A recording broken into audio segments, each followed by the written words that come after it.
Hello Leo, Sun, Moon, Rising, and Venus signs. Kamusta kayo? Sana po ay nasa mabuti kayong kalagayan. Welcome back po sa Star Tarot. At kung bago kayo rito, welcome din po kayo. Please subscribe, like, share my videos, and leave me a comment kung naka-resonate po kayo. Thank you. So, first card ni Leo, we have Panda. Ayan, sabi dito, stay balanced and in your essence, okay? Huwag kayong masyadong nadidistract, no? Ng mga kung ano-anong mga pangyayari sa paligid, 'di ba? Kasi kapag may distraction, so hindi na tayo nakakapag-focus 100% doon sa mga bagay na mahalaga, sa mga bagay na importante, sa mga bagay na yun ang dapat nating pagkaabalahan sa buhay, 'di ba? Kaya there is a reminder para sa inyo to stay balanced, no? Stay balanced at maintain your focus and balance sa buhay. At kung ano talaga yung priorities, doon kayo, kung ano yung mga dapat ninyong ah, pagtuunan ng pansin, doon ninyo ilagay yung effort, yung time and energy ninyo. Okay? So we have whale, live as fully conscious being. Yeah. So kumbaga be here and in the here and now, be present in the here and now. Kasi baka mamaya ang iba sa inyo nandoon pa rin, parang nananaginip pa rin, ano? Na nandoon pa rin kayo sa inyong nakaraan. Or po pwede rin ang iba sa inyo masyado nang nakafocus, no, sa kung ano yung future, but you don't or not even sure, 'di ba, kung ano rin naman ang dadating sa atin in the near future. Kaya it's better, no, if we just, focus on the now and maging aware tayo sa mga nangyayari sa paligid natin, maging aware tayo sa mga nangyayari sa buhay natin mismo at this time. Okay? So, what else? We have bat and see through illusion into truth. Ayan. So, pupuwede 'no, na merong mga pinaniniwalaan siguro si Leo. Merong mga bagay na pinaniniwalaan kayo na hindi dapat, 'no? Kasi baka pawang kasinungalingan lang ang mga bagay na ito. So, siguro be observant at saka be discerning, 'no, kung ano yung totoo at hindi. Kasi pupuwedeng merong mga impormasyon na mga binibigay sa'yo or kinukuwento sa'yo ng mga tao na hindi naman talaga totoo. Kaya 'wag mo ng pagtuunan ng pansin, 'no? So, tignan natin ano pa ang ganap. And by the way, maraming salamat for subscribing. And if you haven't subscribed yet, subscribe na kayo. And also, maraming salamat din for not skipping the ads. Malaking bagay yan sa akin. And also, please click the join button sa baba ng video kung gusto niyo na mag-join kayo sa membership. Salamat.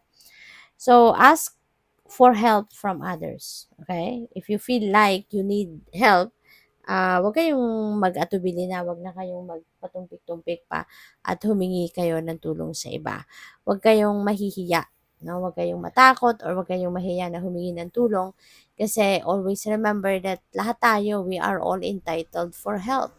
Lahat tayo at some point sa buhay natin, mangangailangan talaga tayo ng tulong ng iba. Even the most powerful person in the world, at some point sa buhay niya, mangangailangan siya ng tulong ng iba. Kaya, kayo kapag alam ninyo 'no na, "Ay hindi ko na 'to kaya, 'di ba, kailangan ko na ng suporta ng iba, I need to ask for help," then 'wag na kayong magdalawang isip, humingi talaga kayo ng tulong. Reach out to people. At saka yun lang din kailangan din na piliin din ninyo kung sino yung hihingian ninyo ng tulong. Yung alam naman ninyong talagang puwedeng makatulong sa'yo, 'di ba? So, what else? We have no need to worry, okay? No need to no need to worry kasi everything is being taken care of. Hindi naman kayo pinapabayaan ng divine universe, okay? At saka kung meron man hindi man ninyo maiwasan na kayo ay mag-worry, hindi ninyo maiwasan na kayo ay ah, alam mo 'yun, yung nai-stress kayo, hindi ninyo maiwasan 'yun, ialay niyo na lang 'yan lahat sa divine. Lift it all up to God. Okay, lift it all up to God. Kung ano man yung hindi ninyo na, alam mo yun, yung parang hindi ninyo maiwasan na hindi ninyo ipag-worry. So, yun, just lift it all up to God, okay? And papagaanin, tutulungan kayo ng universe, no, na mapagaan ang inyong pakiramdam, to lighten your burden, okay? Kasi wala kayong dapat na ikatakot, wala naman kayong dapat na ika-worry, kasi alam naman natin lahat na nandiyan ang divine para sa atin, 'di ba? Nandiyan yung ating spirit team, no, na lagi naman tayong pinoprotektahan, lagi naman tayong ginagwardiyahan, ginagabayan, 'di ba? Kaya wala naman talagang rason para tayo ay mag-worry pa. So we have romance, ayan. So some of you siguro is going to um, pupuwedeng merong magle-level up dito ng commitment with your person.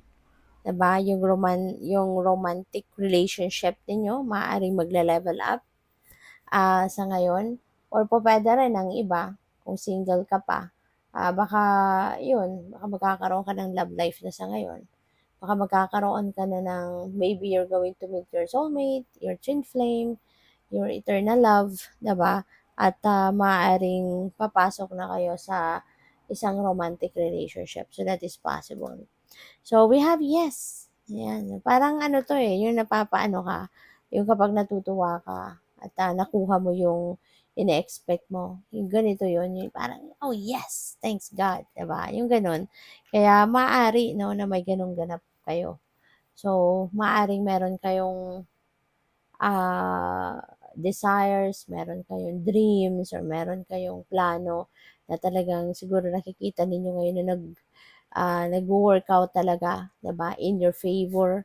Maaaring it's unfolding according to your will, according to your expectations, kaya po puwedeng mapapa-yes ka talaga. So, possible din 'no, na ito ay, sign para sa'yo. Baka kayo ay humihingi din ng sign at, confirmation, mga ganyan, green light. So, it could be it, 'di ba? Pupuwedeng gano'n din 'yun. Maaaring mensahe yan sa'yo ng divine universe saying, "Oo, go for it. Sige, nasa tama kang daan." 'Di ba? Depende sa inyong pinagdadasal. And, maaari din na may mga conversations ang iba sa inyo. Maybe you're going to say yes to that person or pupuwede rin na kayo yung makakatanggap ng yes answer 'no, from those people. So, we have wait, ayan. For some of you, you have to wait, okey? For those of you na parang siguro nagmamadali na, 'di ba? So, ito yung mensahe para sa inyo na mag-antay ka pa kasi hindi pa handa 'no, ang lahat. Kasi 'di ba may mga, minsan may mga hinihingi tayo na ang tagal 'no, ang tagal hindi binibigay sa atin ng divine.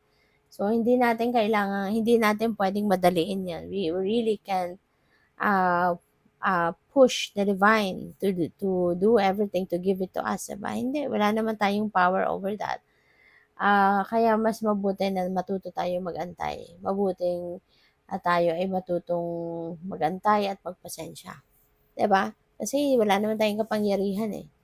Hindi natin hindi natin mapipilit ang universe na ibigay sa atin ang gusto natin. At, dapat mag-antay na lang tayo. Matuto tayong mag-antay at magpasensya kasi kapag gano'n, it may be that the universe is still aligning people, situations, mga bagay, 'di ba? Ina-align pa niya 'yan para pagdating ng pagkakataon na nakahanda na ang lahat ay wala ng problema at ibibigay na niya sa'yo kung ano man yung hinihingi mo or ano man yung pinagdadasal mo, 'di ba? Kaya you need to learn to wait. You need to learn how to be patient as well, okay? Good luck. Thank you for watching Love and Light. Namaste.